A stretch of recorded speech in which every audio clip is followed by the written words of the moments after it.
দুজন ব্যক্তির ঘটনা পড়লাম। একজন ব্যক্তি প্রচন্ড রকম আবেদ, প্রচুর ইবাদত করে। আপনারা জানেন ইবলিসও কিন্তু আবেদ ছিল, ইবলিস কিন্তু প্রচুর ইবাদত করেছে। এখন ওই ব্যক্তির একজন বন্ধু ছিল, এটা বনু ইসরাইলের ঘটনা। তো সেই বন্ধু পাপী ছিল, বিভিন্ন কবিরা গুনাহ করত। আর এই আবেদ ব্যক্তি বারবার তাকে নসিহত করত, গুনাহ ছেড়ে দাও, তুমি পাপ করছো, গুনাহ ছেড়ে দাও। তখন সেই ব্যক্তি যে পাপ করছে সে বলতো যে আল্লাহ কি তোমাকে আমার রক্ষক বানিয়েছেন? আল্লাহ কি তোমাকে আমার উপর দারোগা বানিয়েছেন? আমাকে আল্লাহর হাতে ছেড়ে দাও, আমাকে নসিহত করতে শোনা।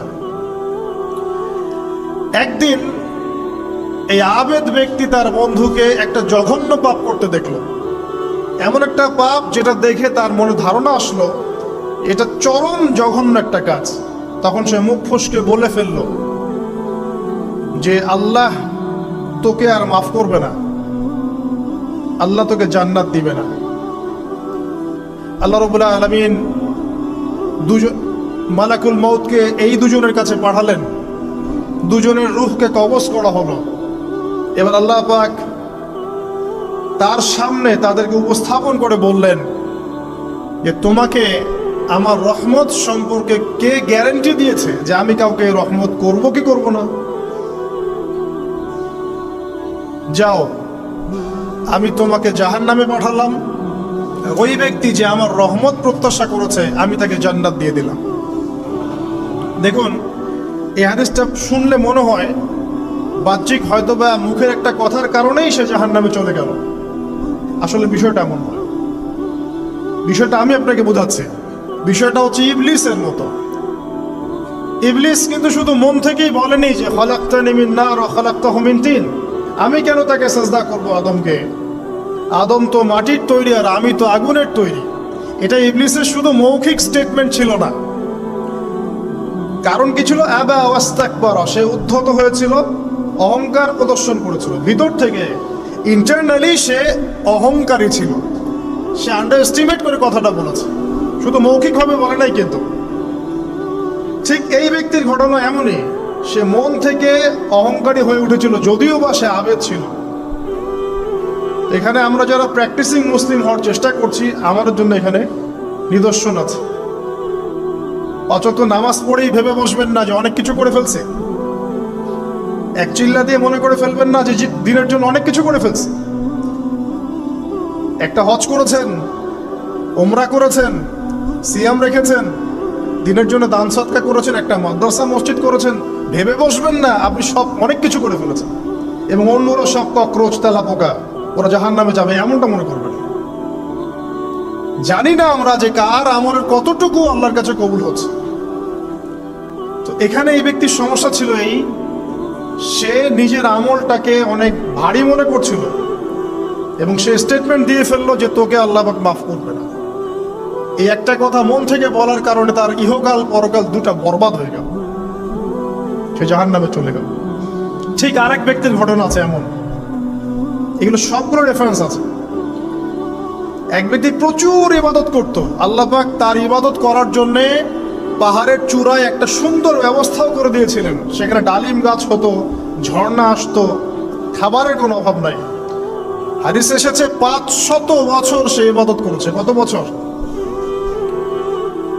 কিয়ামতের মাঠে এই ব্যক্তির অবস্থা এমন হবে, তাকে জান্নাতে প্রবেশ করানোর জন্য নিয়ে যেতে বলা হবে যাও আমার রহমতে জান্নাতে চলে যাও। আল্লাহ পাক তাকে এই কথাটা বলবেন, কিন্তু এই ব্যক্তি বলবে আমার আমলের কারণে, আমার আমলের কারণে। আল্লাহ পাক বলবেন আমার রহমতে জান্নাতে চলে যাও, ব্যক্তি বলবে আমার আমলের কারণে।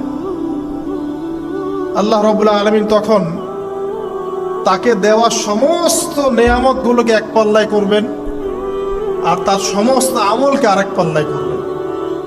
তারপর দেখা যাবে আল্লাহর সমস্ত নেয়ামত তার একটা চোখের সমান হয় নাই। কথা কি বুঝতে পারছেন? একটা চোখের যে নেয়ামত আল্লাহ পাকের, সমস্ত আমল ও 500 বছরের ইবাদত এতটুকু হয়নি। তারপর তাকে বলা হবে ওকে জাহান্নামে নিয়ে যাও। এবার জাহান্নামে যাওয়ার সময় সে বলবে আল্লাহ তোমার রহমতে আমাকে মাফ করে দাও। তখন আল্লাহ পাক তাকে আবার ডেকে নিয়ে আসবে, বলবেন যে তোমাকে যে আমি ইবাদত করার জায়গা করে দিয়েছিলাম, এটা কি তুমি নিজে করেছো না আমি করেছি? সে বলবে আপনি করেছো। তোমাকে যে আমি সৃষ্টি করেছিলাম, তখন কি তুমি কোন আমল করেছিলে? বলবে না। তাহলে তোমাকে যে সৃষ্টি করেছি আমি, এটা কি তোমার আমলের কারণে? না। তোমাকে সারা দুনিয়াতে এত নিয়ামত দিয়েছি, এটা কি তোমার আমলের কারণে? সে বলবে না। তখন তাকে জান্নাতে প্রবেশ করানো হবে। কিয়ামতের মাঠে এমন অনেক ঘটনা ঘটবে যেটা আমাদের চিন্তার বাইরে। আরেকজন ব্যক্তিকে ডেকে আনা হবে, যে ব্যক্তি একটা দুটা নয় বরং 100টা খুন করেছে। সে 99 জন মানুষকে হত্যা করার পর ফতোয়া খুঁজে বেড়াচ্ছিল যে আমার তওবা কবুল হবে কিনা। একজন আবেদের কাছে গিয়েছে। আবেদ আর আলেম কিন্তু এক জিনিস না। আবেদ মানে যে প্রচুর ইবাদত করে, তার জ্ঞান কম, সে শুধু জানে কিভাবে ইবাদত করতে হয়। আলেম হচ্ছে সে যে শরীয়তের গভীর জ্ঞান জানে, আবার ইবাদতও করে। আবার যারা জ্ঞান আছে আমল নাই, সেও কিন্তু প্রকৃত আলেম না। প্রচুর জ্ঞান আছে কিন্তু জ্ঞান অনুযায়ী আমল করে না, সেও কিন্তু প্রকৃত আলেম নন। এবার আসেন, তো এই আবেদের কাছে গিয়ে সে বলছে আমার কি ক্ষমা হবে? আমি 99টা খুন করেছি। সে বলল তোমার আবার ক্ষমা? তোমার ক্ষমা নাই। তখন এই ব্যক্তি এই আবেদকে হত্যা করে 100টা খুন পূর্ণ করলো, ওকেও সে মেরে ফেলছে। আমার ক্ষমাই হবে না, তো তোর বেঁচে থাকার কি দরকার, তুইও মর। কি বুঝতে পারলেন? বর্তমান বিশ্বের উগ্র মাথার পলিটিশিয়ানদের মতো অবস্থা। আমার দেশের সমস্যা, তোর দেশ পারমাণবিক বোম্বের উড়াই দিব, মানে এরকম একটা অবস্থা। তো আল্লাহ রাব্বুল আলামিন এই ব্যক্তির মধ্যে একটা চেতনা তৈরি করলেন যে আমাকে তওবা করতে হবে। সে তখন সার্চ করতে লাগলো আরো কোনো আলেম আছে কিনা। এরপর অনেক দূরে একজন আলেমের সন্ধান পাওয়া গেল। সে সেখানে গেল, তাকে গিয়ে বলল আমার কি ক্ষমা হবে? সে আলেম তাকে বলল হ্যাঁ, তোমারও ক্ষমা হতে পারে। যাও, তুমি ইস্তেগফার করো এবং এই এলাকা থেকে অন্য এলাকায় চলে যাও। মানে যে এলাকায় তুমি অনেক দিন ছিলে, যেখানে তুমি অনেক পাপ কাজ করেছো, এখানে থাকার দরকার নাই। তওবা করে তুমি অন্য কোথাও চলে যাও, নতুন একটা জীবন শুরু করো। এখানে থাকলে হবে কি, তোমার স্মৃতিগুলো তোমাকে তাড়িয়ে বেড়াবে এবং মানুষ তোমাকে খারাপ নজরে দেখতেই থাকবে, তুমি তখন কষ্ট পাবে। এই জন্য তুমি চলে যাও। তো চলে যেতে যেতে সে রাস্তায় ইন্তেকাল করে। এবার তার রূহ নিবে কে? এই জন্য দুদল ফেরেশতা আসছেন, জান্নাতি এবং জাহান্নামী। তাদের মধ্যে বাক বিতরটা হচ্ছে কে রূহ নিয়ে যাবে। তো জাহান্নামী ফেরেশতারা বলছেন সে এতগুলো খুন করেছে, তার রূহটা আমরা নিব।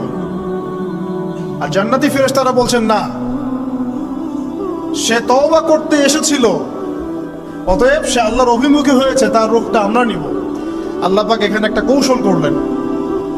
আল্লাহ পাক ফেরেশতাদেরকে বললেন তোমরা রাস্তাটাকে পরিমাপ করে দেখো, যেদিকে যাচ্ছিল তার পরিমাপ বেশি নাকি যেখান থেকে এসেছে ওর পরিমাণ বেশি। আল্লাহ পাক জমিনকে আদেশ করলেন হে জমিন তুমি প্রশস্ত হয়ে যাও। এবার পরিমাপ করে দেখা গেল সে তওবার দিকে আসছিল, এর পরিমাণটা বেশি। একটা কাজের ওসিলা আল্লাহ পাক তাকে মাফ করে দিলেন। মনে রাখবেন, এটা মৌখিক বিষয় ছিল না, সে মন থেকে ভিতর থেকে কিন্তু সে আল্লাহর প্রতি অনুগত হয়েছিল। এই মনের বিষয়টা আল্লাহ ছাড়া কেউ জানে না। আপনি দেখতে পারেন সমাজে অনেকে দাড়ি টুপি পাগড়ি জুব্বা সব লাগিয়ে ঘুরছে, তো বিশ্বাস করেন তাদের মনটা এমনও হতে পারে যে জানোয়ারের চেয়েও কুৎসিত, এমনও হতে পারে। আবার আপনি দেখবেন সমাজে এমন অনেক মানুষ ঘুরছে যারা হয়তো অনেক পাপে লিপ্ত মনে হচ্ছে, কিন্তু মনের মধ্যে সততা আছে। আর যার মনের মধ্যে সততা আছে, আল্লাহ পাক কোনো না কোনো দিন ইনশাআল্লাহ তাকে হেদায়েত দিবেন। এটা আমরা আমাদের অভিজ্ঞতা থেকেও দেখেছি। এমন অনেক মানুষকে আমরা দেখেছি যে ড্রাগ অ্যাডিক্টেড ছিল, মিউজিক করেছে, হারাম সম্পর্কের মধ্যে ছিল, নামাজ ঠিক মতো পড়ে নাই, কিন্তু যখনই আল্লাহর কথা আলোচনা হতো দেখতাম সে খুবই শান্তভাবে মন থেকে কথা শুনছে। এই কথা শুনতে শুনতে শুনতে একদিন মাশাআল্লাহ এখন দেখবেন যে চিল্লা দিয়ে বেড়াচ্ছে বিভিন্ন মসজিদে। আল্লাহ হেদায়েত দিয়েছে, সব ছেড়ে দিয়েছে। এরকম মানুষের অভাব নাই কিন্তু সমাজে। তো এখানে আল্লাহ পাকের রহমত বা দয়ার একটা উজ্জ্বল দৃষ্টান্ত দেখতে পারবেন। ঠিক এরকম আরো একটা ঘটনা আছে বনু ইসরাইলের। এক ব্যক্তি এত পাপ করেছে যে শেষে মৃত্যুর সময় সে সন্তানদেরকে ডাকছে, ডেকে বলছে যে আমি যখন মারা যাব আমার লাশটাকে তোমরা কবর দিও না, যদি আল্লাহ পাক আমাকে ধরতে পারেন তাহলে খবর আছে আমার। কি করতে হবে? সে বলছে যে আমার দেহটাকে তোমরা পুড়িয়ে ফেলবে এবং পুড়িয়ে ফেলার পরে ছাইগুলোকে একত্রিত করবা, করে অর্ধেক ছাই সমুদ্রে ভাসিয়ে দিবা, অর্ধেক ছাই বাতাসে উড়িয়ে দিবা। সন্তানরা তাই করলো। মৃত্যুর পর আল্লাহ পাক এই সমুদ্র এবং জমিনকে বাতাসকে আদেশ করলেন যে তোমরা ছাই জড়ো করে দাও। আর মানুষ আর জিন আল্লাহর কথা না শুনলেও এই প্রকৃতি আল্লাহ পাকের কথা শোনে। বিজ্ঞান বলে প্রকৃতি থেকে সব হচ্ছে। কি প্রকৃতি? প্রকৃতি কি, কাকে বলে? মানুষকে আল্লাহর ইবাদতকে বাদ দিয়ে প্রকৃতি পূজায় নিয়ে গেছে। এই পুরো প্রকৃতি আর মহাবিশ্বে এক আল্লাহর ইবাদত করে। কে সৃষ্টি করলো প্রকৃতি? প্রাকৃতিক ভাবে হয়েছে সবকিছু বলে, আল্লাহ থেকে হয়েছে বলা যাবে না। বললে আপনি মৌলবাদী হয়ে যাবেন। আল্লাহ শব্দ ইউজ করলে আপনি মৌলবাদী হয়ে যাবেন। ধর্মতাত্ত্বিক শব্দগুলোকে আস্তে আস্তে উঠিয়ে দেওয়া হয়েছে। দেখবেন যুক্তি, বিজ্ঞান, দার্শনিক শব্দগুলোকে আনা হয়েছে। এটাও টেকনিক্যালি করা হয়েছে। কোন সেকুলার মিডিয়াতে আপনি দেখবেন না ইনশাআল্লাহ বলছে। ইনশাআল্লাহ প্রমাণ করবে যে আপনি আস্তিক না নাস্তিক। তো প্রকৃতিকে আল্লাহ পাক আদেশ করলেন এই সমুদ্র ছাই জড়ো করো, এই বাতাস ছাই জড়ো করো। তারা ছাই জড়ো করে দিল। এই ব্যক্তিকে বলা হচ্ছে তুমি জীবিত করে আল্লাহ পাক বলছেন তুমি যে এই কাজটা করেছিলে, লিমা ফাআলতা হাদা, তুমি এই কাজটা কেন করেছো? তখন এই ব্যক্তি উত্তর দিচ্ছে মিন খাশিয়াতিকা ইয়া রাব্বি ওয়া আনতা আ'লাম। হে আল্লাহ, আমি আমার বুঝে যা এসেছে আপনার ভয়েই আমি এই কাজটা করেছি, আর আপনি খুব ভালো করেই জানেন যে আমি আপনার ভয়ে করেছি নাকি অন্য কোনো কারণে করেছি। মানে আপনি আমার মনের কথা জানেন। আল্লাহ পাক তাকে মাফ করে দেন। আপনাদেরকে আমি সেই ব্যভিচারী মহিলার কথাও মনে করাই, যে ছিল একজন প্রস্টিটিউট মহিলা, পতিতা, যেটা আমরা বলি সমাজের ভাষায়। যদিও এখন নতুন শব্দ এসেছে সেক্স ওয়ার্কার বা যৌনকর্মী, এবং এগুলোকে আমরা এখন প্রমোট করছি। আমরা এখন অশ্লীলতাকে প্রমোট করছি। এই কথা বলতে আমাদের বুক কাঁপা উচিত নয় যে আমরা এখন অশ্লীলতাকে প্রমোট করছি। আমরা এখন কাপড় খোলার সংস্কৃতির দিকে যাচ্ছি। যে কাপড় খুলে দিয়েছিল ইবলিস। ইবলিস আমাদের বাবা মার কাপড় জান্নাতে খুলে দিয়েছিল, এটা কি জানেন? ফল খাওয়ার পরে এই ফল খেতে কে প্রলুব্ধ করেছে? ইবলিস। গাছের কাছে গিয়ে ফল ভক্ষণ করার পর সর্বপ্রথম আমাদের পিতামাতার গা থেকে কাপড় খুলে পড়ে গেছে। তা আমাদের পিতামাতাকে মহাবিশ্বে নগ্ন করে দিয়েছে ইবলিস, আর তার অনুসারীরা এই জমিনে আদম সন্তানদেরকে নগ্ন করছে এখন। অতএব এই যে একটা ট্রেন্ড এখন চলছে, দেখবেন হারাম রিলেশনশিপকে মিডিয়ার মধ্য দিয়ে প্রমোট করা হচ্ছে, মনে হয় একটা স্বাভাবিক বিষয়। কোনো বিষয়ই না এটা, যে কেউ জেনাই করতে পারে। জেনা পর্ন খুব নর্মাল। হালাল ভাবে যদি আপনি বিয়ে শাদী করতে যান তখন সমস্যা হচ্ছে। হালাল ভাবে যদি আপনি বিয়ে করতে যান তখন সমস্যা হচ্ছে। হারাম ভাবে আপনি যা ইচ্ছা তাই করতে পারেন, সমাজে কেউ কিছু বলছে না। এখন বলছে এগুলো স্বাধীনতা। সুবহানাল্লাহ, কোন স্বাধীনতা? স্বাধীনতা বলে কোনো শব্দ নয় মহাবিশ্বে। এই পুরো বিশ্বের সমস্ত মানুষ আল্লাহর অধীনে পরাধীন। এই বিশ্বে যত মানুষ বসবাস করছে এখন, এরা কেউই স্বাধীন নয়। না কেউ স্বাধীন ছিল, না আছে, না থাকবে। সবাই আল্লাহ পাকের দাসত্বের অধীনে পরাধীন। স্বাধীন সেই এই পৃথিবীতে যে ব্যক্তি শয়তানের তাবেদারি করে, ও নফসের তাবেদারি করে। ও তো স্বাধীন, যা ইচ্ছা তাই করতে পারে। এই যে অশ্লীলতার প্রমোটিংটা চলছে, এটাকে পারিবারিকভাবে বন্ধ করতে হবে। আল্লাহ পাক আমাদেরকে বোঝার তৌফিক দান করুন। এগুলো যত বাড়বে সমাজে মহামারী আসবে, দেখে নিয়ে মহামারী আসবে, দুর্ভিক্ষ আসবে, সমাজে এমন সব রোগ ব্যাধির জন্ম হবে যেগুলোর নামও শোনে নাই মানুষ কখনো, এবং সামনে ভূমিধস অপেক্ষা করছে, এগুলো আসবে। যাই হোক, ওই মহিলা, যে ব্যক্তি একজন যৌনকর্মী ছিল, বা যেটা আমরা বলি ব্যভিচারিণী মহিলা ছিল, একটা কুকুরকে দেখেছে সে পানি পান করার জন্য তৃষ্ণার্ত, সে এটাতে মায়া করে, দয়া করে তার মোজাটাকে নামিয়ে এই কূপ থেকে পানি উঠিয়ে কুকুরকে পান করিয়েছে। এই একটা কাজের বদৌলতে আল্লাহ রাব্বুল আলামিন এই ব্যভিচারী মহিলাকে মাফ করে জান্নাত দিয়ে দিয়েছে। হাদিসে এটাও এসেছে, নবী সাল্লাল্লাহু আলাইহি ওয়াসাল্লাম বলেছেন, ইরহামু মান ফিল আরদ, তোমরা সবাই জমিনবাসীর প্রতি রহম করো। জমিনে মুসলিমই থাকতে হবে, তাদের প্রতি রহম করতে হবে এমন নয়, জমিনবাসী যারাই আছে সবার প্রতি রহম করো, জাতি ধর্ম বর্ণ নির্বিশেষে। এমনকি পশু পাখির প্রতিও দয়া করো। ইরহামু মান ফিল আরদ, জমিনে যারা আছে সবার প্রতি রহম করো। ইয়ারহামুকুম মান ফিস সামা, যিনি আসমানে আছেন তিনি তোমাদের প্রতি রহম করবেন ইনশাআল্লাহ। ইসলাম এই কথাগুলো বলেছে 1400 বছর আগে।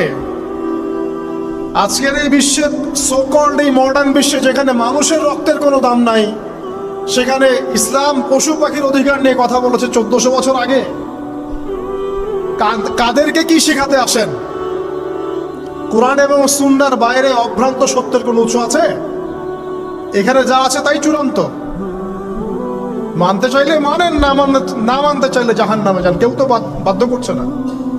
লাকুম দীনুকুম ওয়ালিয়া দীন। আল্লাহ পাকের রহমত দেখেন। আরেকটা ঘটনা আছে এমন, একটা বিড়ালকে বেঁধে রেখেছিল এক মহিলা, খাবার দেয় নাই, কষ্ট দিয়েছে। একটা বিড়ালকে খাবার না দিয়ে কষ্ট দেওয়ার কারণে এই মহিলাকে আল্লাহ পাক জাহান্নামে পাঠিয়েছে। এরকম কত ঘটনা আছে, এই ঘটনাগুলো হাদিসের পাতায় বর্ণিত আছে। কোরআনে কি বলছে দেখুন। কোরআনের আমি কয়েকটা পয়েন্ট আপনাদেরকে খালি বলছি, এটা নিয়ে আমি সকালে ভাবছিলাম। আল্লাহ পাক আদম আলাইহিস সালামকে সৃষ্টি করেছেন আমরা সবাই জানি, কিন্তু আল্লাহ পাক সূরা সাদের মধ্যে বলছেন ইবলিসকে, হে ইবলিস, তোমাকে কিসে বারণ করলো আদমকে সিজদা করতে, যে আদমকে আমি নিজের হাত দিয়ে সৃষ্টি করেছি। আল্লাহ রাব্বুল আলামিন যে আমাদেরকে এত যত্ন করে ভালোবেসে সৃষ্টি করেছেন, এটা কি আল্লাহ পাকের দয়ার নিদর্শন নয়? মহাবিশ্বের অন্য কোন মাখলুক সৃষ্টির ব্যাপারে আল্লাহ পাক বলেন নাই খালাকতু বিয়াদাই, আমি নিজ হাতে তাকে সৃষ্টি করেছি।